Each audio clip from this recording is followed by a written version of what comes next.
আসসালামু আলাইকুম, আমি কাজী তাসাদ্দুক ইসলাম এমএস এক্সেল টিউটোরিয়ালে স্বাগতম। আজকের ভিডিওতে আমি আপনাদের শেখাবো 10টি কিবোর্ড শর্টকাট। এই 10টি কিবোর্ড শর্টকাট জানলে আপনি প্রফেশনাল লেভেলে কাজ করতে পারবেন। আপনার কাজের স্পিড বাড়বে এবং প্রফিসিয়েন্সি বাড়বে। চলুন শুরু করা যাক।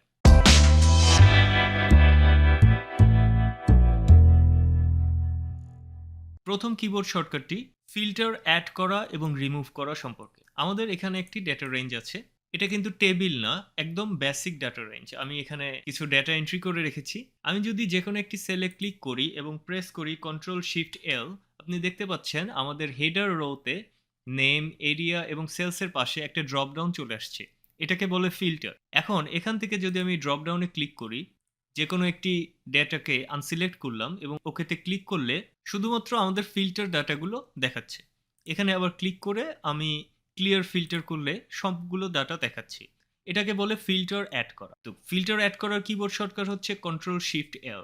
এখন আপনি যদি আবার প্রেস করেন Ctrl+Shift+L, তাহলে আপনার ফিল্টারটি রিমুভ হয়ে যাবে। ওকে, সাধারণত টেবিলে অটোমেটিক ফিল্টার অ্যাড করা থাকে, কিন্তু যে কোনো ডেটা সেটে আপনি ফিল্টার অ্যাড করতে পারেন এবং তার জন্য প্রেস করতে হবে Ctrl+Shift+L। সেম ফিচারটি আপনি আপনার রিবন থেকে ডেটা ট্যাবে ক্লিক করে ফিল্টারে ক্লিক করলে ফিল্টার অ্যাড হবে এবং আবার ক্লিক করলে ফিল্টার রিমুভ হবে। সো ডেটা ট্যাব, ফিল্টার অথবা কিবোর্ড শর্টকাট Ctrl+Shift+L। আমাদের সেকেন্ড কিবোর্ড শর্টকাট হচ্ছে উপরের ডেটাটাকে ডুপ্লিকেট করার। আমাদের এখানে ভ্যালু আছে 23,000। আমি পরের সেলটাকে সিলেক্ট করলাম। আমি যদি কিবোর্ডে প্রেস করি Ctrl+D, তাহলে আপনি দেখতে পাচ্ছেন অটোমেটিক্যালি উপরের ডেটাটা নিচের লাইনে পেস্ট হয়ে গেল। আমরা উপরের ডেটাটাকে ডুপ্লিকেট করলাম।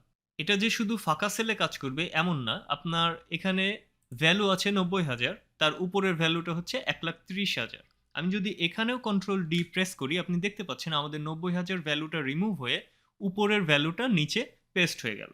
আমরা Ctrl+Z প্রেস করলে আগের মতো চলে আসছে। আর Ctrl+D দিয়ে আরও একটি গুরুত্বপূর্ণ কাজ করা যায়, সেটা হচ্ছে শেপকে ডুপ্লিকেট করা যায়।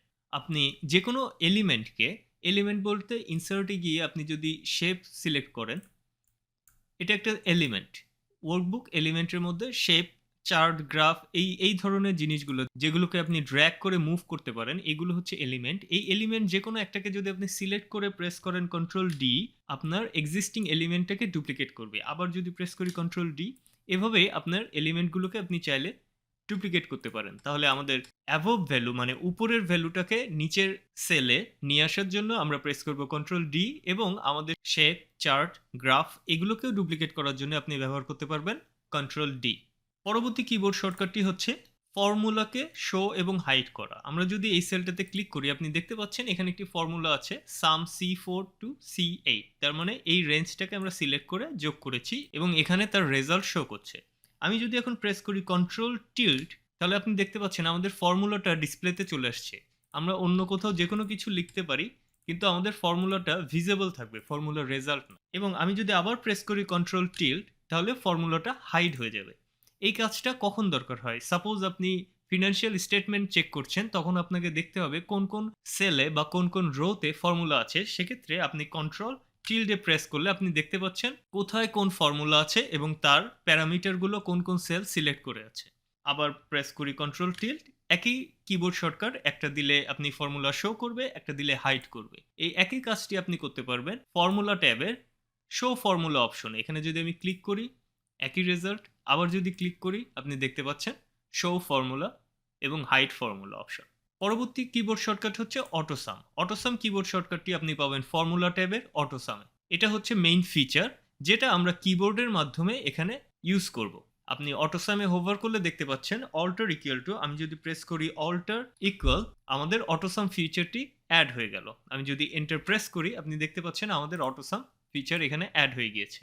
আবার একই কাজটি আপনি করতে পারেন ফর্মুলা ট্যাবে অটোসামে ক্লিক করে। এখানে আমি সিলেক্ট করলাম, অটোসামে ক্লিক করলাম। আমাদের সাম ফর্মুলাটি অটোমেটিক্যালি রেঞ্জটাকে সিলেক্ট করে রেডি করে রেখেছে। আপনি যদি এন্টার করেন, আপনার ফর্মুলাটা এখানে প্লেস হয়ে যাবে। তাহলে অটোসামের কিবোর্ড শর্টকাট হচ্ছে অল্টার ইকুয়াল। এর পরবর্তী অপশন হচ্ছে কারেন্সি সিম্বল। এখানে আমাদের এই রেঞ্জটাতে আমরা যদি সিম্বলটাকে চেঞ্জ করতে চাই, আমরা কারেন্সি ফরম্যাটে নিয়ে আসতে চাই, আমাদের হোম ট্যাবে আমরা এখানে দেখতে পাবো নাম্বার ফরম্যাটিংয়ে এটা জেনারেল ফরম্যাটে আছে। আমি যদি এই রেঞ্জটাকে সিলেক্ট করে Ctrl+Shift এবং ডলারে প্রেস করি, তার মানে Ctrl+Shift+4, আমার কিবোর্ডে 4 এর উপরে ডলার সাইন আছে।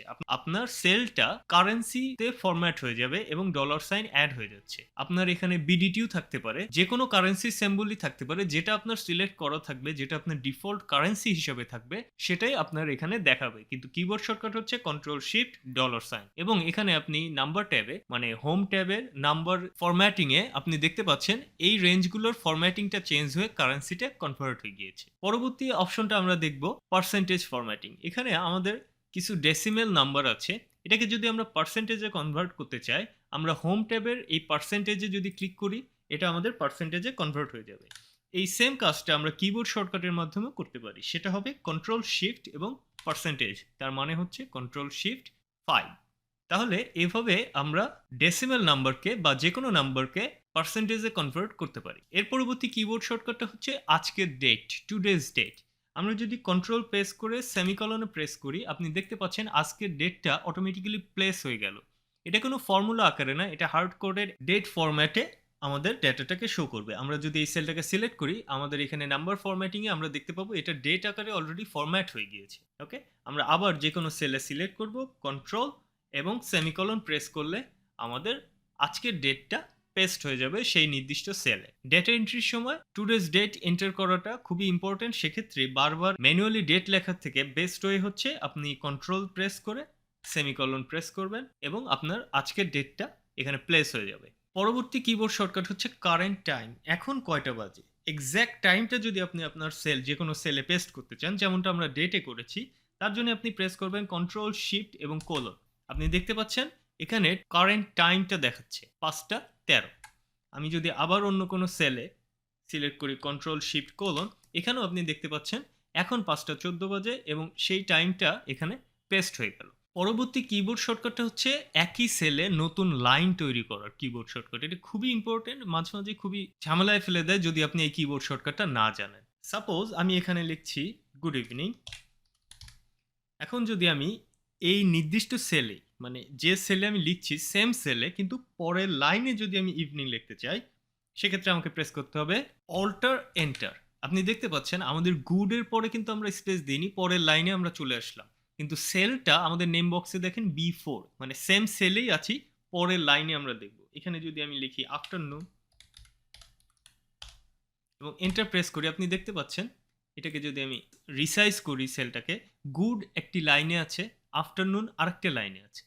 তার মানে আপনি চাইলে একই সেলে মাল্টিপল লাইন তৈরি করে লিখতে পারেন এবং তার জন্য আপনাকে প্রেস করতে হবে Alt+Enter। আপনি যদি এন্টার প্রেস করেন তাহলে এটা পরবর্তী লাইনে ট্রান্সফার হয়ে যাবে। So same cell new line, এর জন্য Alt+Enter। লাস্ট কিবোর্ড শর্টকাটটা হচ্ছে মাস্টার কিবোর্ড শর্টকাট।